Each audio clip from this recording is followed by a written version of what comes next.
We've all seen disastrous presentations where slides were used in the wrong way. Find out what we should be doing in today's show.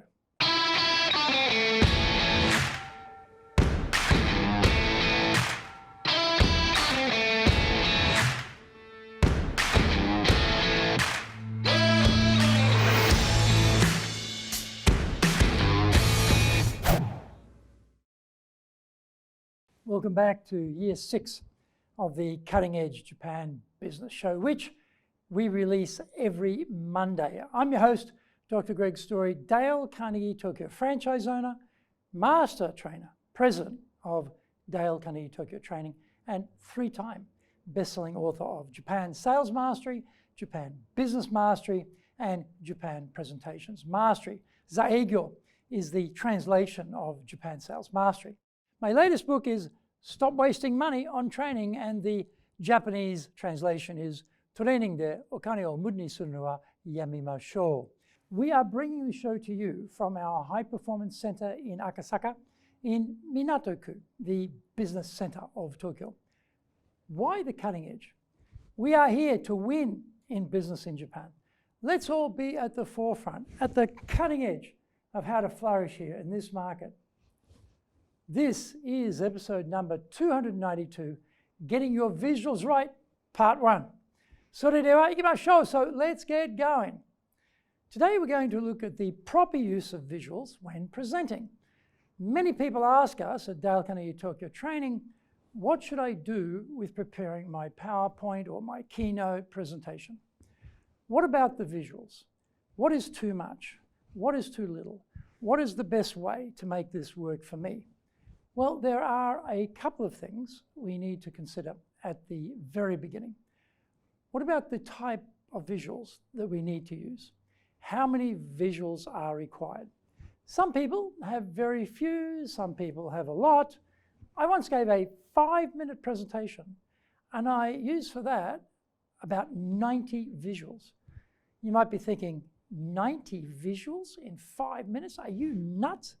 Well, that particular presentation was a warm-up to a keynote speaker. We'd sponsored the event, and for that we got 5 minutes of stage time. Now, I remember a quote from Abraham Lincoln, something along the lines of, if you want me to give a 3-hour speech, I can get up and give it right now. But if you want a 20-minute speech, it will take me 3 or 4 weeks to prepare it. And that's right. To give a very long, rambling speech is relatively easy. To give a very concise, sharp speech is very tough. 5 minutes is a really tough time period in which to speak and very hard to have impact. So in that particular case, I used 90 slides. I was using visual stimulation every 2 seconds as I was speaking. Behind me on the screen, visuals are just hitting the audience hard, because in that 5 minutes, I needed to get across an image about Dale Carnegie Tokyo Training. I used massed visual stimulation because I didn't have many words available to me in just 5 minutes to really grab that audience's attention with strong, memorable ideas. So I was using that 2-second interval as a technique. For that particular case, it worked very well. Generally speaking, at the start in the decision stage, I usually want to use too many visuals because I am too greedy. Seeing all of those great slides I can show people, I want to show them, but I really have to pare them down. I have to really discipline myself to cut them out. It's painful. Oh, I really want to use that graph. Oh, that's a great visual. No. Cut it out. Try and keep it in some sort of range that works for you, depending on what the purpose of your presentation is.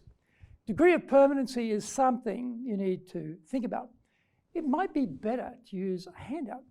It might be something that is too complex to put up on the screen. Unfortunately, you often get this visual complexity on slides. I worked in the financial sector for a number of years, had to sit through countless presentations of spreadsheets up on screens with numbers that were so tiny. The person standing next to the screen giving the presentation had no clue how to read them. And they would say crazy things like, I know you can't see this, but, well, of course we can't see the thing. It's too damn small. Get those sorts of visuals in the hands of the audience rather than trying to see it on the screen. As for the size of the audience, for a very big audience, the visuals may be more important than for a small audience. A big venue is less intimate. From down the back of the hall, you are a tiny remote figure standing there on the stage. The audience is more easily fixated with what is going on the slides up on the big screen above the speaker. Ask yourself, does this visual back up the content of what I'm saying? How much time have I got to prepare? Where I think a lot of people make a mistake is they put all of the time into the slide production and no time is spent on the rehearsal. So the whole balance flips. Instead of getting the presentation structure and content right and then spending time on the rehearsal, all of the time is sucked up into the visuals logistics. Be very cautious about spending all your time on creating slides and not allowing enough time on the actual physical standing delivery practice. And finally, the cost. Sometimes there might be a cost to buying visuals which have copyright. That may not be something you want to do. Find out more when we come back from the break. If you want to become a fully competent and confident presenter, then do the High Impact Presentations course. We are all being judged when we speak, be it in the internal team meeting or in a public environment. Be it the big bosses, clients, or an industry audience, everyone is evaluating us. Don't blow it. Get the best training on the planet. Do the High Impact Presentations course now in either Japanese or English.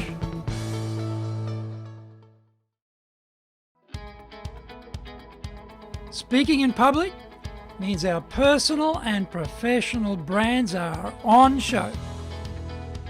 Let's make it a total success.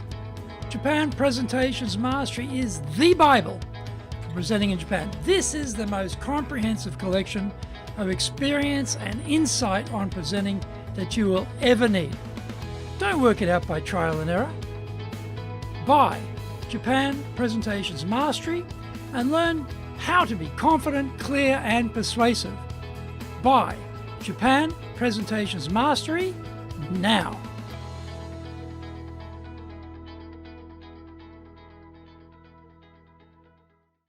Welcome back. Here are some guidelines for using visuals. As was mentioned before, sometimes less is definitely best. On a screen, try to avoid paragraphs. Try to avoid sentences. If you can, single words, bullet points. Single words can be very, very powerful. Just one word or even just one number can be very, very impactful. You can talk to the number, or you can talk to that word, or just put it up as a photograph or a simple visual, and you talk to the visual. You don't have to crowd the screen with stuff that we can read ourselves. What you really want is the audience to be focused on you, the presenter, and not what's on the screen. This is very critical. We don't want the screen competing with us. The less you have up there, the better, because people look at it in 2 seconds, they've got it, and then they come back to you, which is where you want them. Let me talk about the new 2-second rule. Attention spans are so micro today. If you're putting something up on a screen and an audience cannot understand it within 2 seconds, it's probably too complicated. Think about reducing down the volume or breaking it up into a couple of parts and putting these on different slides. Maybe just leave it out and replace it with something you can talk to. Don't make people work their way through something very complex on the screen. Generally, the 6x6 rule means that, again, less is best. 6 words on a line. Maybe 6 lines maximum on a screen is good. Again, keeping it very minimalist. With fonts, try to make fonts easy to read.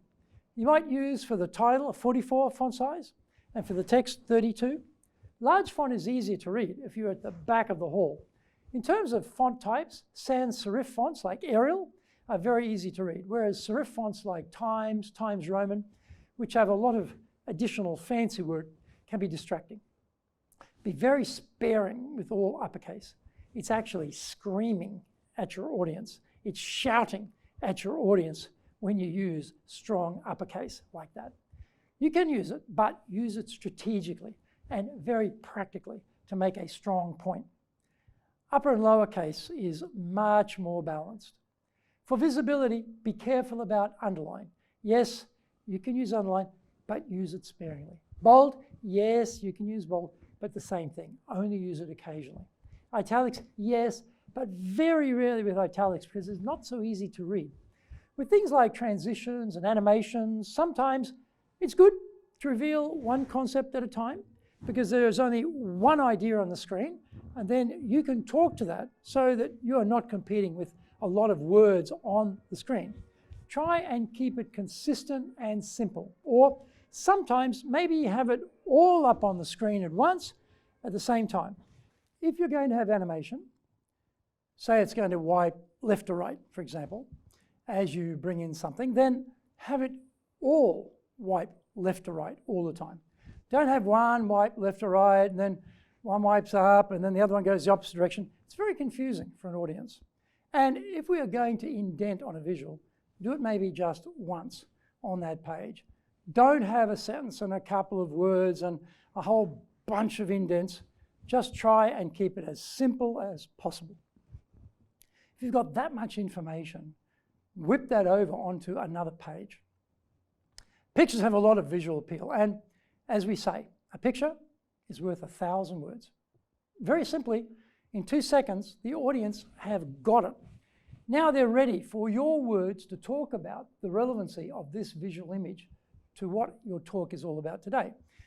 In a few weeks' time, in episode number 295, we continue with part 2 of the correct use of visuals, and we will look at graphs, colors, room lighting, and some technical nightmares to avoid. I hope you enjoyed today's show, and so please subscribe on YouTube. Share it with your family, friends, and colleagues. Become a regular. Hit the little bell icon to receive update notifications. Our website details are on screen now, www.dale-carnegie.cojp. It's packed with value, so certainly check it out. We try to offer as much value as possible, so you might also enjoy our other shows. In fact, we are releasing content 6 days a week.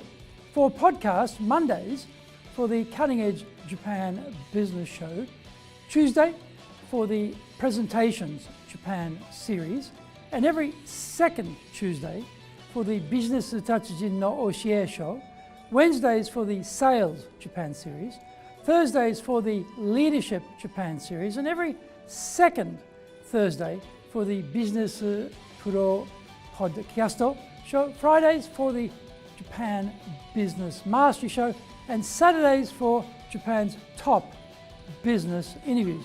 Now you get these wherever you get your podcast. Also, every Monday we release the Cutting Edge Japan Business Show. Every second Thursday we release the Business Pro Television Show, and every Friday the Japan Business Mastery Show. Saturdays, every Saturday, we're releasing Japan's top business interviews. These are all on YouTube.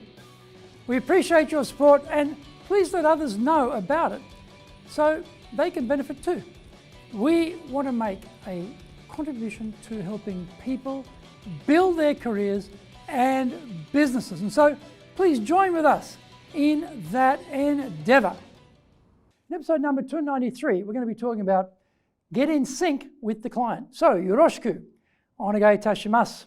Please join me for the next episode of the Cutting Edge Japan Business Show. We are here to help you. We've got one direction in mind for you and your business, and that is up.